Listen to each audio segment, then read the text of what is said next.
Hello అండి. 10, 11, 12 సంవత్సరాల వాళ్ళకి స్కూల్ యూనిఫామ్ ప్యాంటు ఎలా కటింగ్ చేయాలో నేను మీకు చెప్తాను.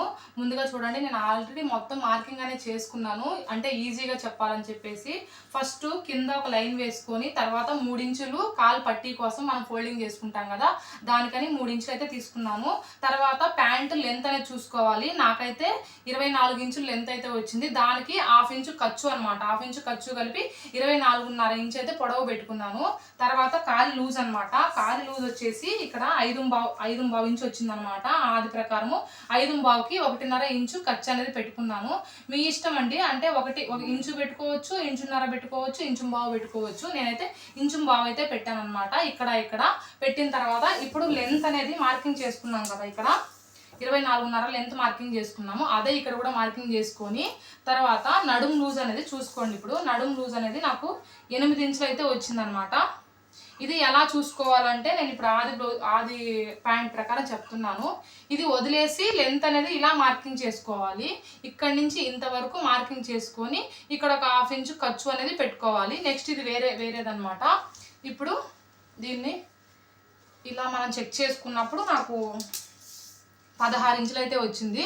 16 ఇంచులకి నేను 8 ఇంచులు అనమాట. అంటే 4 ఫోల్డింగ్ మీద ఉంది కాబట్టి 8 ఇంచులు అయితే మార్కింగ్ చేసుకున్నాను. అసలు మీరు ఫస్ట్ చూడండి, ఇక్కడ డబల్ ఫోల్డింగ్ చేశాను. 2 డబల్ ఫోల్డింగ్ చేసుకొని మనకి ఇలా ఒక 20 ఇంచులు ఉండేలాగా క్లాత్ అనేది చూసుకొని అడ్జస్ట్ చేసుకోవాలి. ఇప్పుడు నేను 8 ఇంచులు అనమాట. నడుము లూజు 8 ఇంచులు.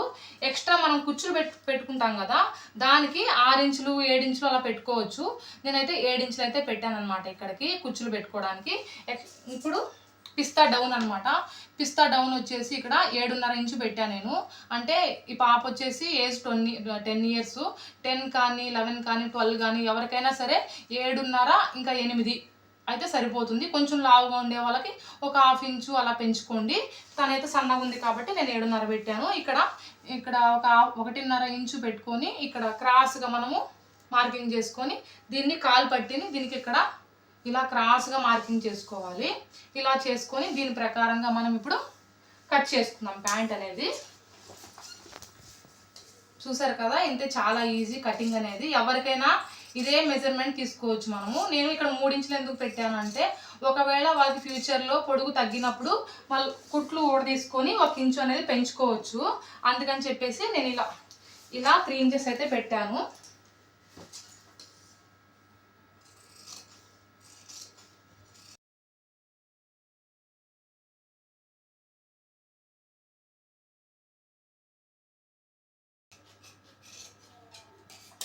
ఇలా జాగ్రత్తగా కట్ చేయాలి. ఇప్పుడు పిస్తా కట్ చేద్దాము.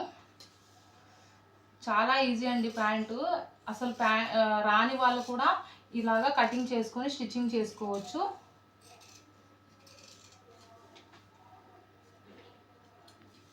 ఇప్పుడు ఇక్కడ ఒక టక్స్ ఇద్దాము. ఎందుకంటే మనము ఫ్రిల్స్ అనేది ఇక్కడ నుంచి పెట్టుకోవాలనుకున్నాం కాబట్టి ఒక టక్స్ పెట్టుకుంటే ఈజీగా మనము ఫ్రిల్స్ అనేవి పెట్టుకోవచ్చు. నెక్స్ట్ ఇక్కడ కూడా ఒక టక్స్ అనేది ఇచ్చామనుకోండి, ఫోల్డింగ్ చేసుకొని స్టిచ్చింగ్ చేసుకోవచ్చు అనమాట.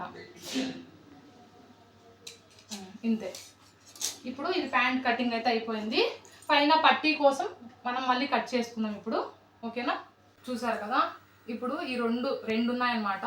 ఈ రెండింటిని ఇలా డబల్ ఫోల్డ్ చేసుకోవాలి. ఇప్పుడు పట్టీ కోసం అని చెప్పేసి ఇలా డబల్ ఫోల్డింగ్ చేసుకొని నెక్స్ట్ హెచ్చు తగ్గులు లేకుండా ఇప్పుడు ఒక మార్కింగ్ అయితే చేసుకుందాం. ఇలాగా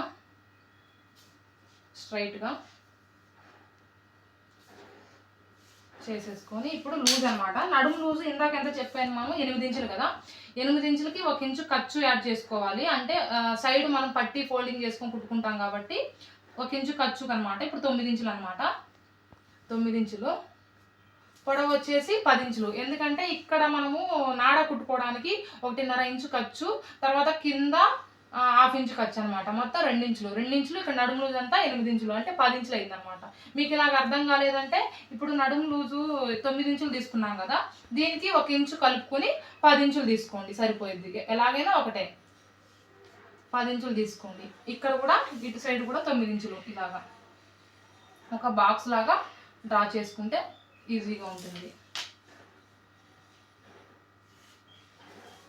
దీన్ని మళ్ళీ స్టిచ్చింగ్ వీడియో నేను ఇంకొకటి పెడతాను, అందులో చూసి నేను ఎలా స్టిచ్ చేస్తున్నానో ఈ కటింగ్ వీడియో చూసి నెక్స్ట్ స్టిచ్చింగ్ వీడియో చూసారంటే మీరు ఈజీగా మీకు అర్థమైపోతుంది, స్టిచ్చింగ్ ఈజీగా చేసేయగలుగుతారు.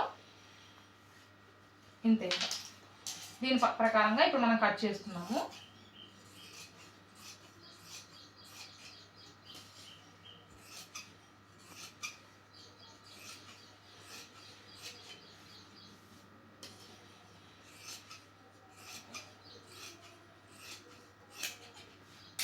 చూసారు కదా, ఇలా వచ్చాయి కదా. వీటిని ఇప్పుడు ఈ 2 పీసుల్ని ఇలా జాయింట్ చేసుకుని మనం స్టిచ్చింగ్ అయితే చేసుకుందాము. స్టిచ్చింగ్ వీడియో నెక్స్ట్ ఇంకొక దాంట్లో చూద్దాము. ఈ వీడియో మీకు నచ్చినట్లయితే ప్లీజ్ లైక్ చేయండి, షేర్ చేయండి, సబ్స్క్రైబ్ చేసుకోండి.